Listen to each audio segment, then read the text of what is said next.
Okay, we are in the category of a good talking to, and this presentation is called Can You Handle the Truth? First slide that's in front of you right now says the truth hurts, so when you ask for it, make sure that you can handle it.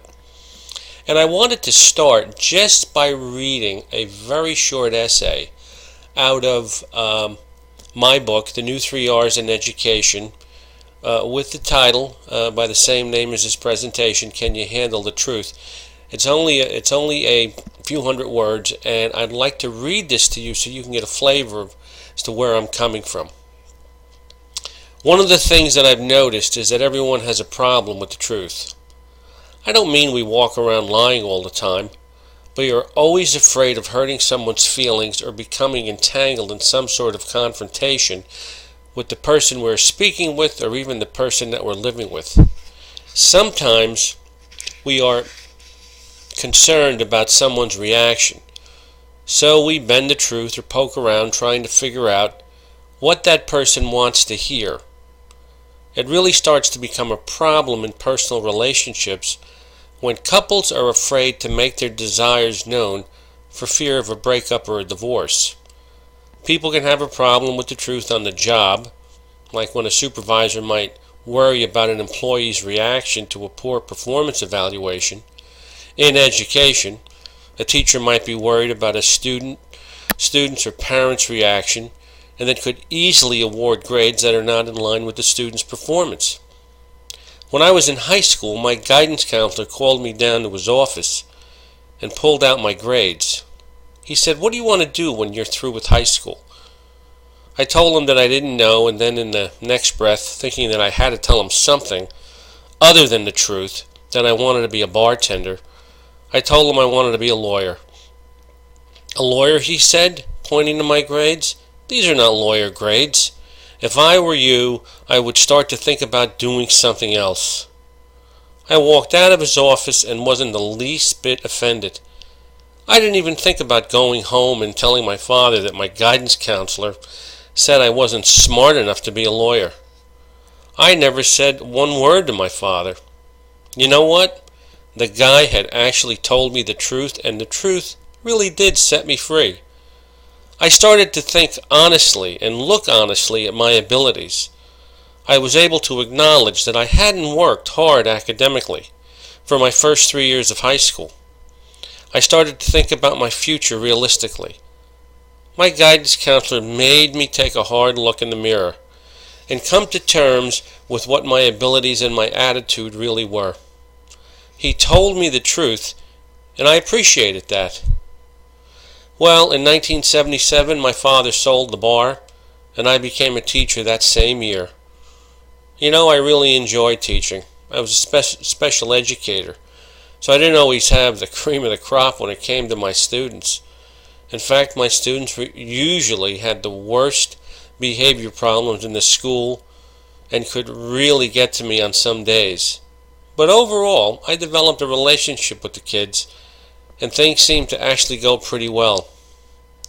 As I progressed in my career, I noticed that things were changing. I was expected to put up with more and more behavior problems, and everyone was giving me some excuse for a kid's deviance. The catchphrase that seemed to be in vogue about 20 years ago was, "I really like this kid, but I don't like his behavior." Was this the truth? I don't think so. It's possible to like someone and not like their behavior. Is it?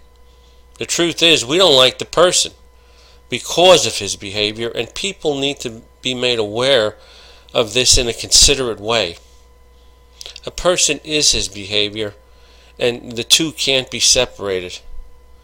I can give you the names of people who are well known in society for absolute deviance, and you tell me if you like them, but not their behavior. Charles Manson, Scott Peterson, Jeffrey Dahmer, or maybe Adolf Hitler. Can anyone like their behavior but still like them as people? No, we don't like them, period. The perception we have of a person is based on his behavior. If the behavior is not likable, we'll probably not like the person. People need to know that if their behavior doesn't change, then others won't want to develop meaningful relationships with them and ultimately won't like them. And this is a scary point. Recently, a student came into my office while I was working as an interim principal and discussed with me what he wanted to do after he finished high school. He wanted to be a doctor, which is a terrific goal for a young person. Well, I asked him what he scored on his SATs, and he told me that he scored about a 400 on each section.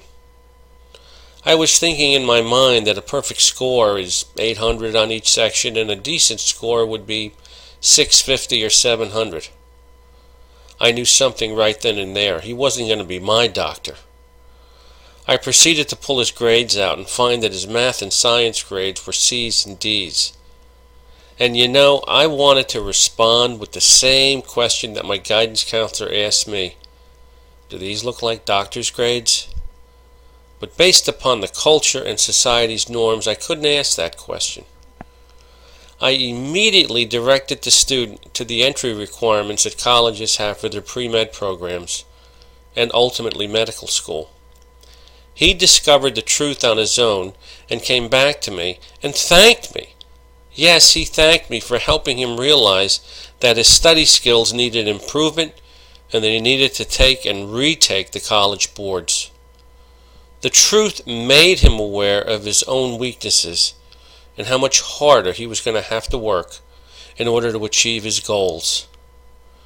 Society seems to want to withhold the truth and make everyone believe that they are smarter than what they are, and their behavior is based upon circumstance, their environment, or lack of therapy or medication. Facing the truth about my abilities and my work ethic put me on track, helped me choose a good vocation, and helped me to understand how I needed to improve my work ethic. Subsequently, instead of floating through life unsuccessfully from one job to another, I worked hard in college, graduate school, and then as an employee. So the next time your kids come home and tell you that their teacher told them that they had to work harder, that their work or behavior is unacceptable, or they better consider going to a community college rather than Dartmouth, thank that teacher for doing something that is a rarity today, speaking the truth. It really doesn't matter how we get to the truth, as long as we get there. My guidance counselor was straightforward with me 40 years ago. I knew that by today's standards, that my journey getting to the truth would have to be done with a little more sensitivity. It still worked, and the desired result was achieved. Now, you can get an idea about what I'm trying to communicate here. And that is, we have a difficult time speaking the truth to our students.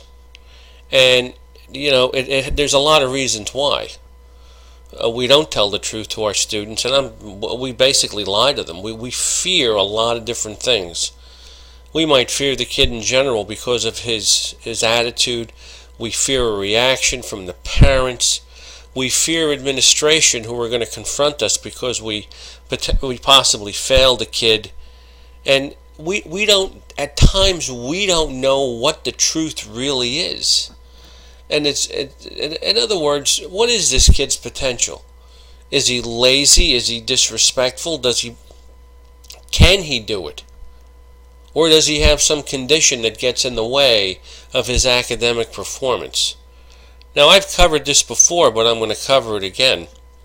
Okay, we fear a reaction of another person. When we fear it, anytime we fear it, okay, we will do one of three things. We're either going to lie, we're going to con the person, you know, kind of like get them schmoozed and like try to sell ice to an Eskimo, or we're going to withhold information that we know is going to cause a reaction. Three very dangerous ways of dealing with a person that we don't want to tell the truth to. Because ultimately we're going to be found out. And I can remember John Bradshaw years ago. He was one of the pioneers in dealing with adult children of alcoholics. And his comment in one of his books was, lying only produces future pain. And I agree with that. So the more truth we speak, the better off we're going to be. Now, fearing students, okay, what we have to understand, it's not the student that we fear. Okay, it really is the parent. And we have to be aware. I mean, when I was an administrator years ago, I'd get discipline referrals sent down to me. And what would happen is I'd look at the referral and I wasn't so concerned about the kid that was on the referral. I was more concerned about who the parent was. And if we're working with little kids, and even if you're a parent right now and you have young children at home, you have to figure out what you're going to do when that kid says no, so that we can discipline this kid correctly using the truth and maintaining a good attitude. Now, sometimes we do end up fearing the parents, but what we don't understand is that that parent fears their own children. And this is where we have to begin to understand our own imprint. And a parent needs to understand their own imprint. You see, we're only a compilation of what people have said to us and what people have done to us. So what we want to be aware of is, why do we have this fear? Is it because we were yelled at when we were 5 years old and we never overcame that fear? And if in fact that's the truth, we have to delve very deeply into our own heart and soul and make the decision that I fear confrontations, and I certainly have to get over it if I'm going to be able to deal with things in life and on my job. Sometimes we can fear administration. And I've said this before, sometimes administrators can hide behind their position. Sometimes they're under such pressure that they're emotionally unstable and they have a very mercurial attitude and behavior. I mean, there were some administrators that I worked for, when things were tough, you couldn't even talk to them.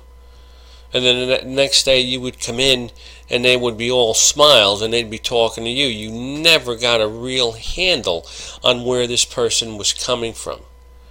And poor leaders have this ability to instill fear into their subordinates.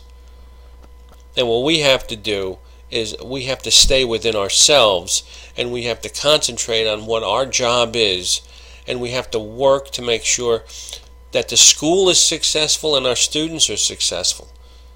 See, if we have fears, all we can do is do what's right and speak the truth. And those fears will slowly drift away.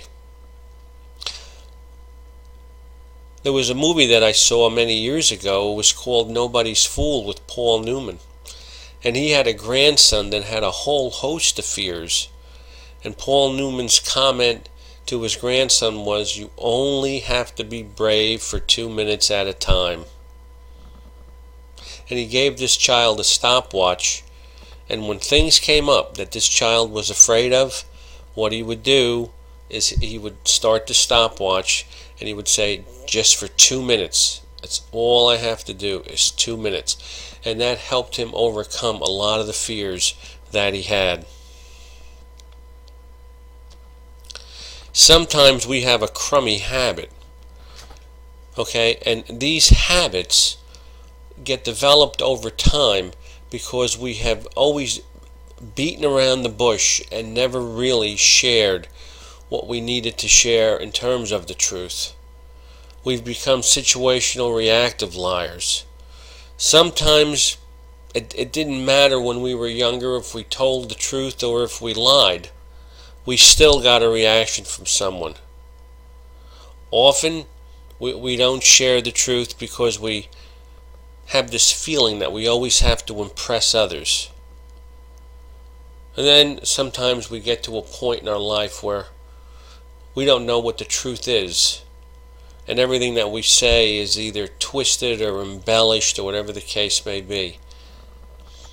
We have to learn how to speak the truth to our students moving forward, and as parents we have to speak the truth to our children. And it doesn't matter if they tantrum, doesn't matter if they react. We have to become better at speaking the truth. We have to work with our children to develop the ability to cooperate when they disagree, and when they do disagree, to have the right attitude. These are all very important behaviors and attitudes that we have to have as we move into the with the next generation of students. So as you move forward, understand that the truth may hurt, but the truth will ultimately set you free.